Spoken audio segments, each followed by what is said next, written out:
you hear the people sing, singing the song of angry men? It is the music of a people. All right, I like to sing. That doesn't mean I'm very good at it. But, you know, the scripture doesn't say you have to sing well. It says to make a joyful noise. So I was making a joyful noise right there, ladies and gentlemen. Part 2 of Unit 4, talking about the early phase of the French Revolution, what historians model the moderate phase, 1789 to 1791, before the Revolution radicalizes. Still hanging out in the back room, still Friday afternoon. After this, I'm going to head home, have a little pizza, watch little movies with my boys. It's going to be a good weekend. Hope you got something good planned, ladies and gentlemen. Here we go. At the top of page 4, by the way. 4 right there. No, not 4. Sorry. This is page 3. I can't count. I teach history. All right, here we go. Provide a brief biographical background on King Louis XVI and Queen Marie Antoinette. Suffice to say that this is not a couple brought together by love. Louis XVI and Marie Antoinette were betrothed as a result of the political alliance between the French and the Austrians that preceded the 7 Years' War. That was a great way to bring together two powers that were traditionally against each other. Let's marry the kids together.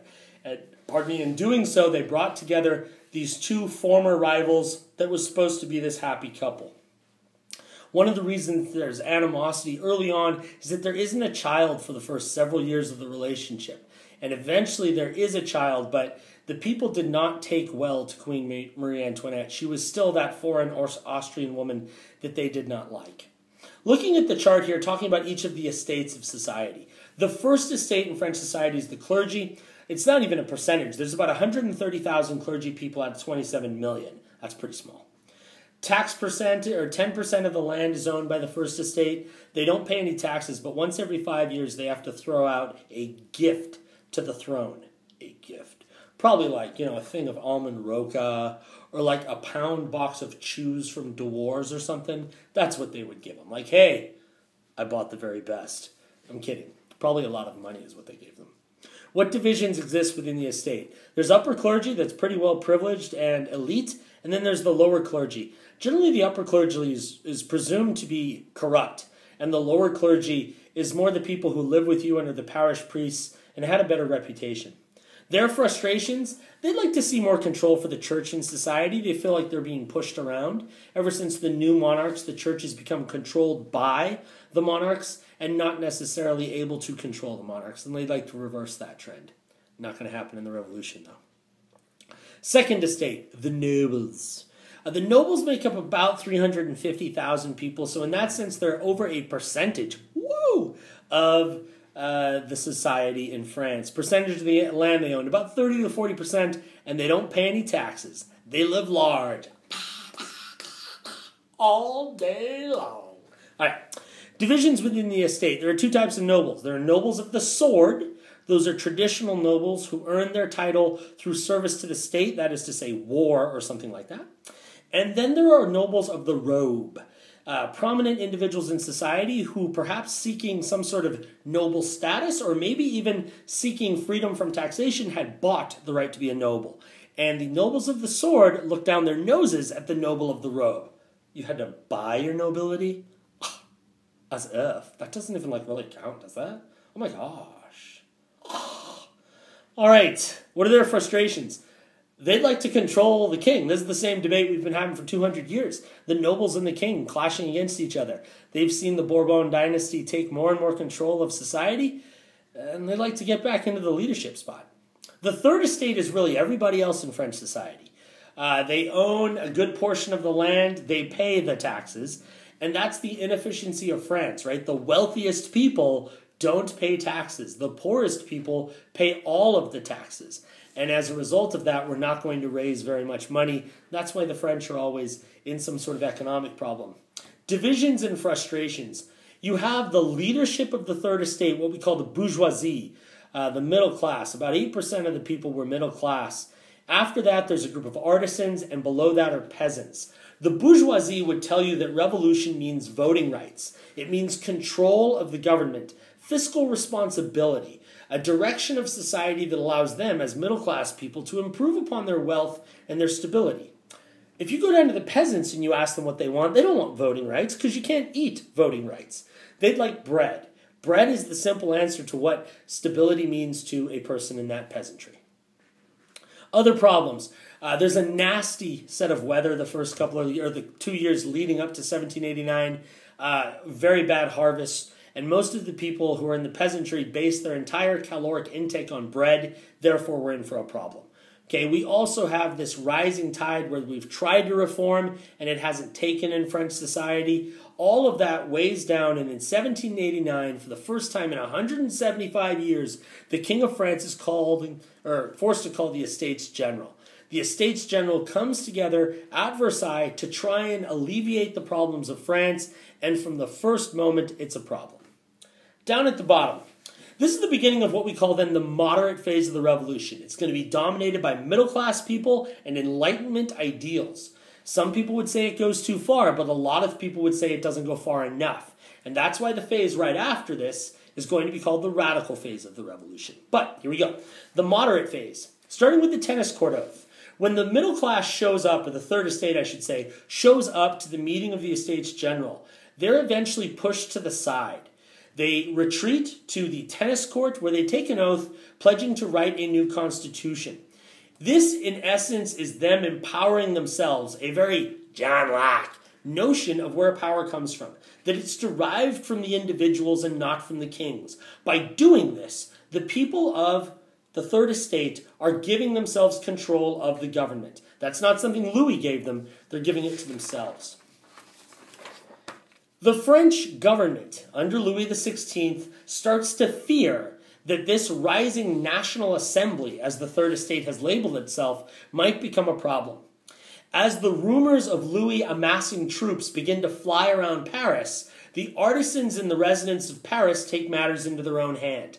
And in July of 1789, they storm the Bastille, which used to be a fortress and a prison, but these days is more of an armory. It's a symbolic victory in the sense that they're invading a place that is really not necessarily what it used to be, right? No longer is it filled with people who had fought the man and the system, but it is filled with guns. And those guns are supposed to be used in order to protect the Third Estate or the National Assembly from the violent force of the king. The king is sort of blithely ignorant to what's going on here. He still doesn't think things are spinning out of control. The next stage of the revolution shows the peasants and the lower classes moving to action. As fear of foreign invasion and the idea of revolution begins spinning around the countryside, people on those estates invade the manor houses and the nobles' estates in order to try and burn down the houses, destroy documents that tied them to the land, their manorial documents that would have made them serfs, that would have outlined how many hours of work they owed, or it would have outlined how much goods they owed their nobles. Those sorts of things are going to be destroyed. And that's called the Great Fear. Okay? Moving on down here. The Declaration of the Rights of Man and Citizen redefines French citizenship by eliminating distinction of birth. There's no more nobility and there's no more peasantry. We read this in class. We talked about how many Enlightenment authors you can see in there. This is a document of Montesquieu and Rousseau and Voltaire, and it really shows you, John Locke as well, it shows you the amount of Enlightenment influence upon this Third Estate. During the period, one of the big debates is, should we extend the rights of man to women?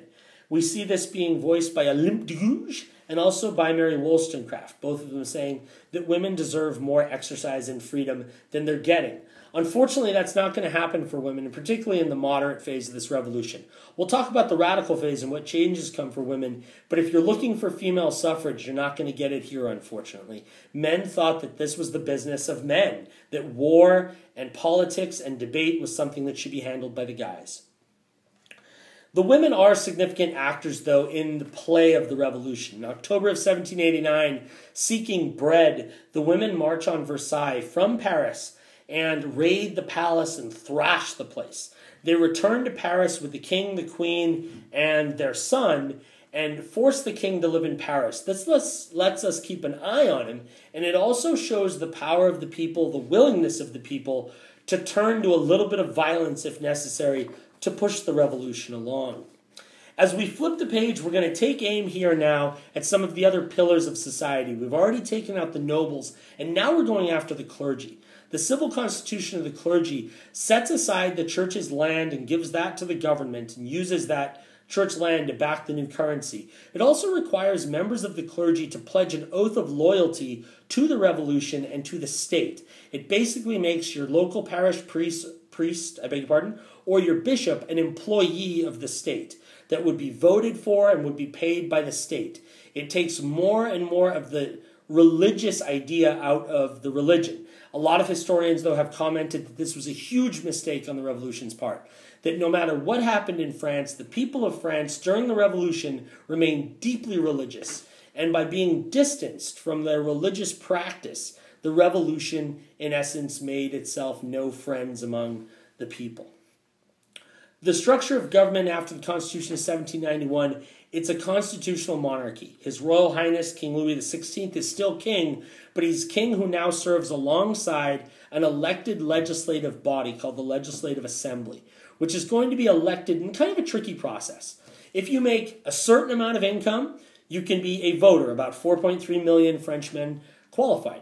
Out of those individuals, about 100,000 could then be voted for, who would serve as electors, and those electors would then choose from about 10,000 or so individuals who could be representatives. So this isn't full-scale democracy, but it is voting for some of the men. Generally speaking, it's going to favor the artisan class and the middle class within French society. Why did Louis try to escape? Louis doesn't like where things are going, and he thinks that the revolution is going to eventually come after him.